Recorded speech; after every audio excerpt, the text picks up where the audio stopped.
Hello everyone, good morning. आज 7 दिसंबर है।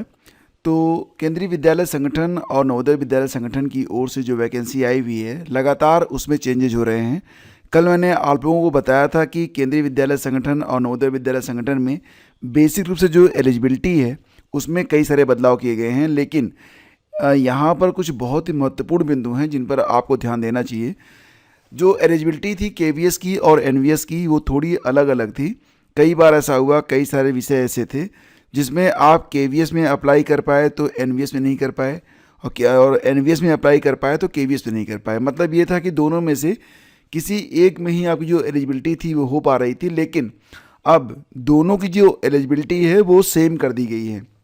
जैसे ही आप ये आवेदन करने के लिए पोर्टल ओपन करेंगे तो यहाँ पर कुछ बहुत ही ज़रूरी यहाँ पर निर्देश जो हैं वो दे दिए गए हैं। जैसा कि दोस्तों आप सभी लोग जानते हो कि 11 दिसंबर तक अब आप लोग आवेदन कर सकते हैं। इसके अलावा जो लोग स्नातक 50% जिनका नहीं था, अगर उन्होंने पीजी किया हुआ है तो पीजी के आधार पर वो आवेदन कर सकते हैं। इस पर एक डिटेल वीडियो बना के कल मैंने अपलोड किया था, अगर आप चाहें तो उसको देख सकते हैं। मैं पहले कमेंट में उसका लिंक डाल दूंगा, आप उसको देखिएगा ज़रूर। आपको सारी बातें, यानी कि जो नया कॉरिजेंडम आया है उसमें क्या क्या चीज़ें बदल गई हैं, क्या नई चीज़ें ऐड की गई हैं, सारी चीज़ें मैंने उसमें शामिल कर दी हैं। तो आप देख लीजिएगा उसको भी। और देखो यहाँ पर क्या है कि करेक्शन विंडो, पहले कहा गया था कि करेक्शन विंडो ओपन नहीं होगा। अब यहाँ जो वेबसाइट है इस पर लिखा गया है कि करेक्शन विंडो 11 दिसंबर के बाद ओपन होगा। तो अगर कोई त्रुटि आपसे हो जाती है तो उसको आप करेक्ट कर पाएंगे, ये बात आप लोग ध्यान रखिएगा। और साथ ही साथ ये भी है कि 11 दिसंबर तक अब आप आवेदन कर सकते हैं।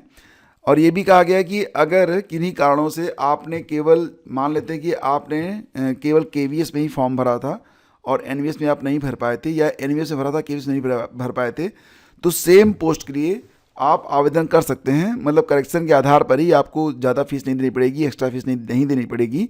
आप उसी फीस में दोनों के लिए, केवीएस और एनवीएस दोनों के लिए एलिजिबल हो सकते हैं। ठीक है ना। तो ये सारी चीज़ें यहाँ पर अब आप कर पाएंगे।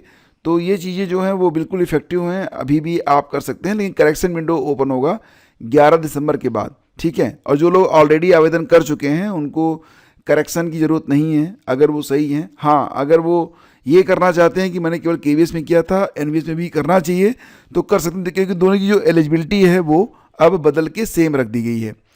दोस्तों, एलटी ग्रेड के लिए विज्ञान और जीव विज्ञान के पद जो अलग अलग जारी किए गए थे, तो अब उस पर हाई कोर्ट ने सवाल ये पूछा है कि अगर विज्ञान और जीव विज्ञान एक ही पद है तो फिर इसके लिए जो विज्ञप्ति आई है उसमें अलग अलग पद क्यों दिए गए हैं। आदेश न्यायमूर्ति मनोज कुमार गुप्ता, न्यायमूर्ति सिद्धार्थ नंदन की खंडपीठ ने संतोष कुमार पटेल और अन्य की याचिका पर दिया है।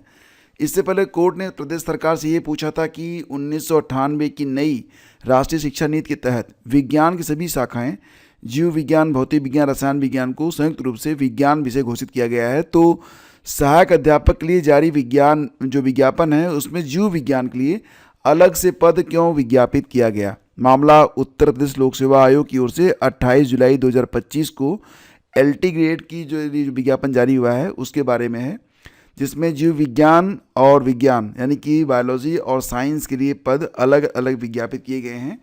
इसके खिलाफ ऐसे अभ्यर्थियों ने हाई कोर्ट का दरवाजा खटखटाया है जिन्होंने जीव विज्ञान, वनस्पति विज्ञान, रसायन विज्ञान और भौतिक विज्ञान से स्नातक किया है। तो याचियों ने दलील दी है कि 28 मई 1998 को माध्यमिक शिक्षा परिषद ने सभी विद्यालयों को पत्र जारी कर यह स्पष्ट कर दिया था कि हाई स्कूल स्तर पर केवल एक ही विज्ञान पेपर होगा, जैसे कि इतिहास, भूगोल, राजनीति शास्त्र और अर्थशास्त्र को मिलाकर सामाजिक विज्ञान विषय बनाया गया था। तो इसके विज्ञापन में भी कोई अलगाव नहीं किया गया है, पर विज्ञान के मामले में अलग अलग योग्यता तय कर दी गई है जो कि भेदभावपूर्ण है।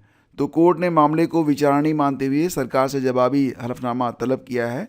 तो अब वहीं सुनवाई के वक्त अपर मुख्य सचिव की ओर से पेश हलफनामे में कोर्ट के सवालों का जवाब नहीं दिया गया, लिहाजा कोर्ट ने सरकार को जवाब देने के लिए 2 हफ्ते अतिरिक्त मोहलत देते हुए मामला 17 दिसंबर को सूचीबद्ध किया है। तो ये सारी चीज़ें निकल के सामने आ रही हैं, जीव विज्ञान और विज्ञान की जो एलिजिबिलिटी है। तो और साथ ही साथ ये है कि दोनों के लिए जो विज्ञापन है वो अलग अलग क्यों जारी किए गए। दोस्तों, इसी के साथ खबर ये भी है कि डायट से विशिष्ट वीटीसी 1999, 2004, 2007 और 2008 बैच के शिक्षकों की मूल अंक तालिकाएँ जो मार्कशीट होती है वो चोरी हो गई है। बेसिक शिक्षा विभाग में कार्यरत जिले में करीब 1000 शिक्षक अब परेशान हैं। मामला फिरोजाबाद का है। दरअसल सुप्रीम कोर्ट द्वारा टीईटी या सीटेट अनिवार्य किए जाने के बाद शिक्षक अपना आवेदन प्रक्रिया में जुट गए। तो जिन्होंने डायट से विशिष्ट बीटीसी 1999, 2004, 2007, 2008 के बैच से किया था, वे जब अपनी मूल अंक तालिकाएँ लेने पहुँचे तो उनको इस बात की जानकारी दी गई। साथ ही साथ खुलासा ये हुआ कि मामले में डायट प्राचार्य ने 24 जून 2024 को इसकी FIR गुपचुप तरीके से नारखी थाने में दर्ज करा दी थी। तो सीटेट या टीईटी पास न करने पर 10 से 15 वर्ष पूर्व शिक्षक की नौकरी पर लगे लोगों को अब बाहर का रास्ता दिखाने का फरमान जारी हो गया है। 27 नवंबर से सीटेट के ऑनलाइन आवेदन शुरू हो चुके हैं, जिसमें प्राप्तांक व पूर्णांक दर्ज करना अनिवार्य है। लेकिन जिन शिक्षकों को विशिष्ट बीटीसी उत्तीर्ण की थी उन्हें उसमें सिर्फ उत्तीर्ण का प्रमाण पत्र दिया गया था, उन्हें ऑनलाइन आवेदन करने में अंकों की ज़रूरत पड़ रही है। तो शिक्षक जो डायट पहुँचे तो उन्हें ये मामला समझ में आ रहा है कि ये क्या हो गया। दोस्तों बात करें एल टी गेट परीक्षा के बारे में तो 6 तारीख को 2 विषयों की परीक्षा आपकी हुई। आप जानते हैं कि ये जो पहली मीटिंग जो थी उसमें गणित की परीक्षा हुई है और दूसरी मीटिंग में हिंदी की परीक्षा करवाई गई। अब पहली मीटिंग गणित में भी एक लोग और शाम की मीटिंग हिंदी में भी एक लोग पकड़े गए हैं, तो इनके बारे में जानकारी मिल रही है। खैर अब इनके ऊपर जो कार्रवाई होगी बहुत ही भारी पड़ेगी, इनकी ज़िंदगी तो ख़राब हो जाएगी। सार्वजनिक परीक्षा अधिनियम 2024 के अंतर्गत FIR दर्ज कर आगे की कार्रवाई शुरू कर दी गई है। तो डेफिनेटली बहुत ही बुरी हालत में होंगे ये। कहते हैं ना कि मेहनत ही भले ही लॉन्ग कट होता है दोस्तों, लेकिन मेहनत ही एकमात्र वो रास्ता होता है जो आपको सही मंजिल तक पहुंचाता है। अगर गलत तरीके से आप आगे बढ़ रहे हैं ना तो इसमें मतलब कुछ भी हो सकता है। मैं भी हो सकता है कि आप धोखा देने में लोगों को सफल भी हो जाएं, कभी भी पकड़े जाएंगे आगे चल के, या फिर अगर आप इसी लेवल पर पकड़े गए तो ज़िंदगी तो ऐसे ही ख़राब है। तो ये सब चीज़ें नहीं करना है। नौकरी लेनी है तो मेहनत करिए, कंपटीशन है उसमें शामिल होइए। फिलहाल अब यहाँ पर आपको बताना चाहेंगे कि LT ग्रेड में फ़िलहाल जो GS का पहले शिफ्ट और दूसरे शिफ्ट में जो GS पूछा गया था 30 प्रश्न, उसको सॉल्व करवा दिया गया है। और दोस्तों मैक्सिमम क्वेश्चन मैं कहूँगा 25 प्लस से ज़्यादा क्वेश्चन जो आपका पेड बैच है, जो कि मात्र 1 महीने के अंदर जितने लोग उसमें जुड़े हैं सभी लोग बताएंगे कि 1 महीने के अंदर ही मतलब जितनी चीज़ें आपको पढ़ाई गई उनमें से 25 के आसपास जो क्वेश्चन थे वो बन रहे थे। तो मेहनत जिन लोगों ने की है ना वो लोग डेफिनेटली सफल होंगे। और अगर आप लोगों में से कोई जिनकी परीक्षा अभी आगे है और वो GS पढ़ना चाहते हैं तो आप यहाँ हमसे कनेक्ट होकर पढ़ सकते हैं। LT ग्रेड GIC प्रवक्ता और GDC असिस्टेंट प्रोफेसर सभी के लिए एक कंबाइंड बैच चल रही है GS पेड ग्रुप के लिए, और इसमें आपको सारी GS और करंट अफेयर का नोट्स दे दिया जाता है। साथ ही साथ यूट्यूब पर जितने लेक्चर करवाए जाते हैं उनकी डिटेल PDF आपको मिलती है। अब तक 30 मॉक टेस्ट हो चुके हैं, अभी बहुत सारे मॉक टेस्ट बाकी हैं। 17 तारीख की जो परीक्षा आपकी होनी है, मतलब LT गेट की अभी जो परीक्षाएँ दिसंबर में होने जा रही हैं उसमें लगभग आपके जो 40 मॉक टेस्ट हैं वो करवा दिए जाएंगे। मतलब 10 मॉक टेस्ट अभी और भी करवाए जाएंगे बिफोर एग्ज़ाम, जो कि आपकी परीक्षाएं होने जा रही हैं दिसंबर में। और जो पूरा टारगेट है वो तो बहुत ही शानदार रहेगा। मतलब मिला जुला के जो बैच चल रही है बहुत ही ढंग से उन्होंने अपने पेपर सॉल्व किए हैं। तो अगर आप चाहें तो आप हमसे कनेक्ट हो सकते हैं। फ़ीस पहले 499 रुपये थी, जो कि अब मैंने आप लोगों के लिए घटा दी है। आपके लिए एक ऑफ़र है, मात्र 299 रुपये देकर आप हमसे कनेक्ट हो सकते हैं, पेड ग्रुप ज्वाइन कर सकते हैं। आपको क्या करना है कि 299 का पेमेंट करना है और ये व्हाट्सएप नंबर है, इस पर आपको अपना नाम, परीक्षा की तिथि और ज़िला बस इतना बता देना है, आपको पेड ग्रुप से ऐड कर लिया जाएगा। ठीक है दोस्तों, आगे बढ़ते हैं। तो उत्तराखंड लोक सेवा आयोग हरिद्वार 5 दिसंबर को नोटिस जारी हुई है। तो उत्तराखंड सम्मिलित राज्य सिविल यानी कि उत्तराखंड PCS मेंस के लिए जो परीक्षा होनी थी फिलहाल वो जो है अब टल गई है। ठीक है ना।